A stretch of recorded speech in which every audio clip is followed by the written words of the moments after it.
मित्रों, बदले की आग कितनी भयंकर होती है और इसके क्या परिणाम हो सकते हैं, इस विषय पर आधारित एक कहानी बदला मैं आपको सुनाने जा रहा हूँ। तो सुने मित्रों। किसी गांव में एक उच्च कुल का क्षत्रिय परिवार निवास करता था। उस परिवार में दो भाई थे और एक उनकी माता। वीरता उनका आभूषण थी और शक्ति उनकी संगिनी। परिवार सुखपूर्वक रह रहा था। एक दिन परिवार की सुख समृद्धि पर वज्रपात हो गया। छोटे भाई की अनुपस्थिति में बड़े भाई की किसी ने हत्या कर दी। हत्या करते ही हत्यारा भाग गया। कोई उसे देख तक नहीं पाया।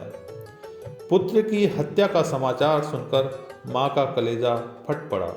उसकी आंखों से अविरल अश्रुधारा बह निकली। पुत्र का शव देखकर उसका हृदय ममता के प्रभाव में बह चला। रोते रोते हृदय पत्थर की भांति कठोर हो गया। हत्यारा यदि उनके सामने होता तो उनकी आंखों की चमक से ही भस्म हो जाता। शोक ने क्रोध का रूप धारण कर लिया था। छोटा भाई श्याम को घर लौटा। भाई का शव देखकर वह बहुत दुखी हुआ। क्रोध से उबलती हुई मां बोली, तुम क्षत्रिय हो, हत्यारा बचना न चाहिए। जो वार खाकर भी बैठा रहे वह क्षत्रिय नहीं होता। तुमने मेरा दूध पिया है, दूध की आन निभाओ। मां की इन बातों से उसके खून में खूब उबाल आया। उसने अपनी तलवार निकाल ली और बोला, मां, तुम्हारे दूध की आन जरूर निभाऊंगा। मैं तुम्हारे सामने ही हत्यारे का सिर अपनी तलवार से काटूंगा।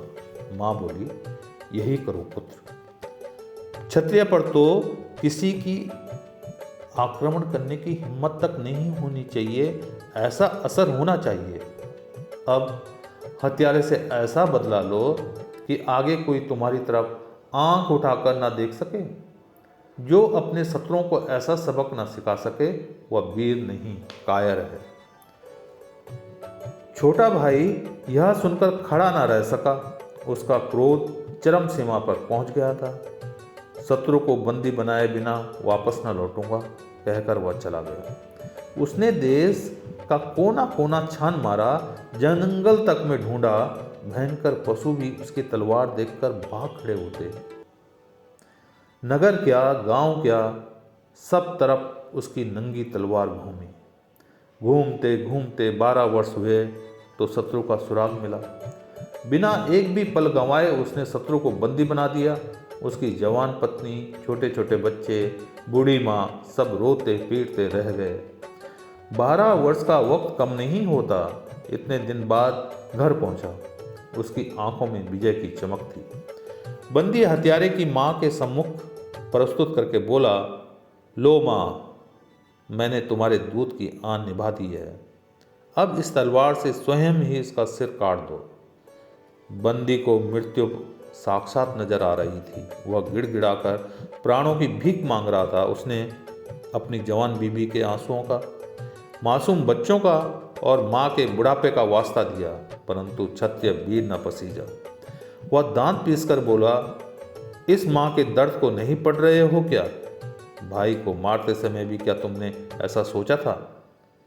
कहकर उसने हत्यारे को और पीड़ा दी। माँ बोली, तलवार तुम अपने ही पास रखो, तुम ही भाई का बदला लो। क्षत्रिय वीर उसे मारने का उपक्रम करने लगा। अचानक माँ ने सोचा, इसे मारने से मेरा पुत्र तो वापस नहीं आ जाएगा। फिर इसकी माँ को आंसुओं के सैलाब में क्यों डुबोऊं? इसके बच्चे क्या पितृहत्या को जीवित छोड़ेंगे? यह विषबेल क्या इस हत्या से थम जाएगी? यह तो इसका आरंभ ही होगा। बदले की इस आग को बुझा देना ही बेहतर है। अपनी बहू के समान इसकी पत्नी को भी विधवा बना दूं? यह मुझसे ना होगा। वह बोल उठी, रुको पुत्र। उसने तलवार उठाई ही थी कि थम गया। उसने प्रश्नवाचक नजरों से मां की ओर देखा। पुत्र, इसे छोड़ दो। मां दयालुतापूर्वक बोली। वह चौंक गया और बोला, यह क्या कहती हैं आप? 12 साल बाद दुश्मन मिला और फिर इसे जीव छोड़ दूं? यह असंभव है। मां बोली, बेटा, यह हमारे घर में है, इसलिए अतिथि है।